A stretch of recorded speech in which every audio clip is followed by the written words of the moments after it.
Welcome into Sports Memo's betting podcast for March 5th, Tuesday edition with Alex B. Smith. We're breaking down the NHL betting boards. Alex, welcome into the podcast. How are you? Yeah, good. Thanks for having me, Drew. Doing really well. Finally in March. Had the show, last week we were talking about, we're getting to that home stretch. It's the last month before the playoffs. In fact, the playoffs will start about a month and 2 days from now.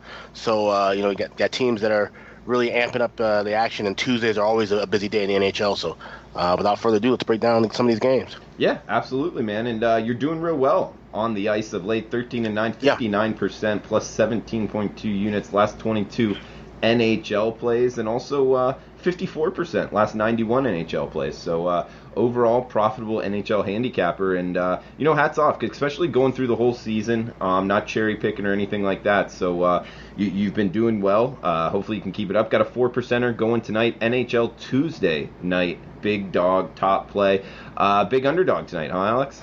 Yeah, absolutely. It's interesting. If you look at this betting board, I posted a meme about it yesterday on Twitter, which you can follow me there at AX Sports, about how this is just a chalky board. I mean, there's a lot of huge favorites, and you're going to see that because, like I said, you got the teams getting ready for the postseason play. You got teams that are, kind of retooling. They had a disappointing year, and they're just trying to either play the string out or bring up some younger guys to get them some experience. So obviously the betting lines are going to reflect that, and that's what we've seen tonight. But I think there's a couple of dogs on the board tonight with some decent value, and I bet one of them to my 4% play.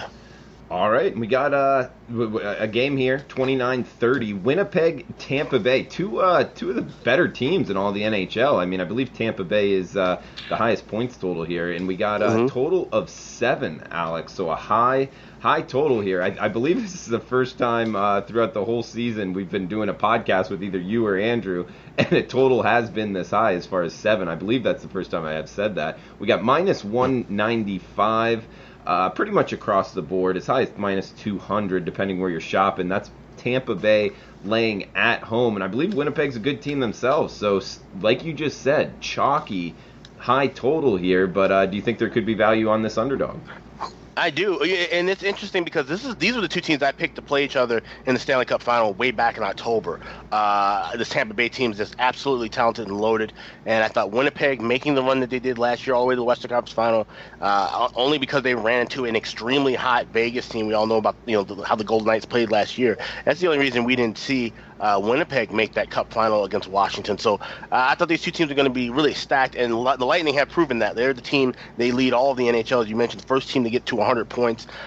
This is they're also set a record, the quickest number of games to 50 wins. So in 66 games played, they've got their 50th win. They broke a record from the 95-96 Detroit Red Wings. Of course, that team went on to win the Stanley Cup, and they also had a record of 131 points on the season. That's something we may never see duplicated again. But this Tampa team, they're the only ones to come close to it because they haven't given up in a lot of games. The games that they've lost, they've just been exhausted. The thing I'm looking at here, though, like I said, that when you have a board like this late in the year, a lot of dogs, a lot of favorites, sometimes you have to go around and these derivative markets are where you have to attack in order to get the profit here. I like this one to go to the draw on the three-way line or the regulation line. I could see with this game, these two teams, they play really tight styles, and Tampa Bay is one of the faster teams. Winnipeg likes to play with the body. They like to get physical, slow things down. I could see this being a 3-3 game going into overtime, and we're getting some good value there on that three-way regulation line at plus 325. All right, I like it. The derivative markets, and so for that to happen, at the end of the third period, they got to be tied, and you'll cash a plus 300 ticket, right? Yeah, absolutely, and it's something to note because it's something that I play a lot in the postseason. I've done pretty well with this during the playoffs, but even late in the year, because both teams, the main thing is obviously you want to win the game, you get 2 points, but even getting a point and going into overtime or a shootout, that 1 point toward the standings, especially not so much obviously for Tampa Bay, but Winnipeg right now they're in the middle of a battle with Nashville in that Central Division race. Every single point counts from here on out, not just getting wins, but even when you lose, you're better off losing going past regulation. So, but check with your book as well, because some places have it listed as three-way line. Some people have it as regulation line. And then there's even a couple of shops. I had somebody message me on Twitter about this. They're saying that they actually had a -1 or +1 spread on the three-way line, which I don't recommend betting that. If you're going to do a three-way look for the money line option within that. So definitely check with your books, check with the rules on that. But usually it's listed as a three-way or regulation line. And those two terms are the same thing, correct? They are, exactly right. Because the reason why they call it three-way line is because you could bet either side. So let's say, for example, if you wanted Winnipeg to win the game in regulation, which they're a huge dog, like I said, just in the money line. But in this particular spot, you'd be getting plus 245 as opposed to plus 175. Conversely, when you have a big favorite like Tampa Bay, you'd be laying $1.40 to win in regulation as opposed to laying upwards of 195 or 200 to win at any point in the time, be it regulation or in overtime. Great stuff, Alex. And just looking at this overall board, you touched on it. Follow Alex on Twitter at AXSmithSports.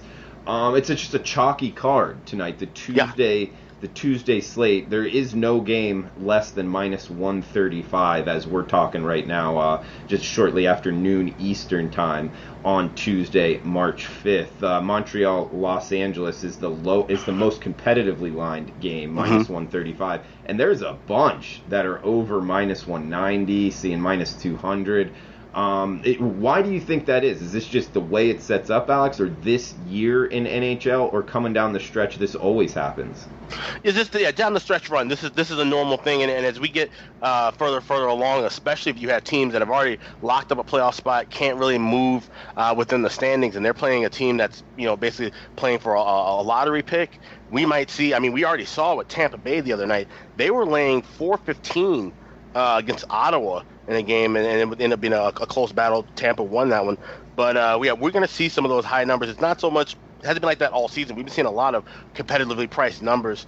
But that's the thing. All the more reason to start using some of these other ways. Like I said, the three-way line is huge tonight because, like I said, Tampa Bay moved 195. Instead of that, you can be laying $1.40.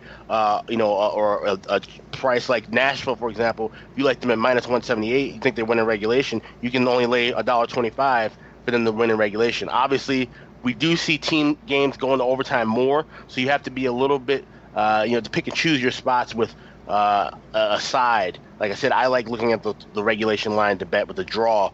If you see teams like Tampa Bay, we saw them go 3 games in a row into overtime, and against Winnipeg actually in these matchup. We've seen the 2 of them go into overtime 4 of the last 7 meetings. So that's another reason why I look at that draw play at a nice plus price. Yeah, and Alex, I know you're a White Sox fan. You know the baseball as well. And you bring up the north of a 400 favorite, minus 400. And in baseball, that rarely happens. So would you say, they're both money line betting sports, that the NHL is kind of, I guess, more volatile as far as one team versus the other, maybe like kind of college basketball or college football where, 2 teams go out there on the field and one of them is 99 out of 100 going to beat the other side. Whereas in baseball, that really won't happen. I mean, you rarely get over minus 300, really. I mean, I guess in some situations you can. But is the NHL kind of more volatile in that aspect than MLB? Yeah, I would say so. Yeah, because I mean, like I said, it's obviously with MLB being a daily sport, and you got teams playing each other 2, 3, 4 times over. So you'll see that's obviously reflected in it as well. But then it's interesting because one of the games on the board, Minnesota Nashville, that's one of the games I have play on at the site. But that's the second leg of a back-to-back. You have a lot of those early in the year and late in the year, so that's kind of something you can kind of compare it to because how big is the flip over price when they change spots, whichever side's at home, is something to look at as well. So yeah, it is definitely in that aspect, especially also too, like I said, every game turns into something different in the sense of 2 weeks from now we have a team that is falling out of the postseason race. So now they decide to bring up some guys from the AHL, some minor league guys, some younger guys, rest some of their older guys. So, like I said, those things can change over, and obviously you still have injuries being a big issue, or teams resting players. That's something else you'll see from the upper teams late in the year, those last couple of games. We might, see a call-up come in and net as their number one goalie just gets rest before the playoffs start. Great stuff, as always, from Alex B. Smith. We got another game here, late night action on the NHL card, or later. 9 p.m. Eastern tip, Anaheim, Arizona. But first, want to remind everyone it is $2 Tuesday at sportsmemo.com. And we also have 4 5% plays up at the site, which is the top-rated plays. So 4 guys out there with the top-rated plays, and 2 of them are $2 Tuesday plays. Also some discounted plays all over the place in college basketball and NHL. So a great day to check out the website. Cheap prices up. Alex B. Smith up there, and with the coupon code ALEXHALF, you can get half off of his play tonight in the NHL, his top-notch play for the clients. That's coupon code ALEXHALF, ALEXHALF, at checkout for half off his play tonight in the NHL. Alex, let's finish it off here. 9 p.m. Eastern puck drop. We got Anaheim, Arizona. 5.5 being the total, depending where you're shopping. Minus 150 to minus 160. That's Arizona laying at home. Yeah, and the only thing I'm looking at here is the total in this game, and it's not just the full game total, but it's the first period total, something that I've been talking about for quite a while. And of course, it was mostly first period overs that have been the big trend, but this is one where the first period under definitely looks like a strong play tonight at minus $1.30. You got an Anaheim team that we've talked about on this podcast. I've talked about it on everywhere about just how bad this team is. They've only won 6 games since December 18th. The Ducks are definitely not going to be in the playoffs. They were likely going to end up having the number 1 overall pick, but they have started off really slow in games, and it makes sense because you got quality teams that go up against them. Like I mentioned, we have this big divide of a team that's in a playoff race playing against a team that's just kind of trying to finish up the season as nicely as they can. You'll see where that better team will probably take it a little easy, or sometimes conversely, you'll see a team want to put another opponent away. But with the lesser qualified, the weaker team, they want to slow things down. They know that, all right, listen, we're gonna have a full battle on our hands against a top tier opponent. We've got to dominate the pace, so that usually means slowing things down, and that's what the Ducks do. They have had 9 of their last 10 games have gone under the total in the first period. Conversely, with Arizona, their team that we've seen go hit and miss with their offense as well. Like I said, I can just see this. Arizona's on the outside looking up in that playoff race in the West. They are more than likely going to be missing as well. So these are 2 division rivals. I expect a tight battle and a low-scoring first period. All right, like in the low-scoring first period there. Alex, anything else you want to throw out before we shut this down? No, like I said, just check out the website, at Sports Memo, and get my play there. Like I say, a lot of we got some guys that are really stepping out with some 5-unit plays. So definitely, I'll be checking some of those out myself. So it's a good time to get on board. Like I said, March is a great month for sports betting between hoops and hockey. The AAF is going strong as well too. So definitely a good time to check everybody out at Sports Memo. And like I said, just check me and Andrew out as well as far as hockey goes, because this is the time where we really get heated up, and you want to get into a roll now, and then get your bankroll built up get ready for the Stanley Cup playoffs. Like I said, just a month and a couple of days from now. Yeah, we'll have packages up for that, special discounted packages on the NHL for Alex B. Smith. And Alex, where are you now? Are you in Chicago or Minnesota? I'm currently now in St. Paul, and it is not snowing today. Thankfully, that's good. It is, I think, below 0 still. Like the temperature is maybe 0 or 1 above. So, yeah, in Minnesota here now. So, it's like I said, hopefully going to warm up quicker with our wallets than we will outside. Yeah, I hope so. For your sake, do you go outside with that type of weather? Yeah, I mean, we have our Skyway system. I do live downtown, so there's like a little kind of like walkway, so we don't have to be outside enough. But I mean, after a while, you layer up, and it's not really that bad. It gets so cold where the only thing you really have to worry about is keeping your body temperature warm. Like, you can't control the outside element, so as long as you're warm, then you're doing all right. All right, man. Well said. And follow Alex on Twitter at AXSmithSports.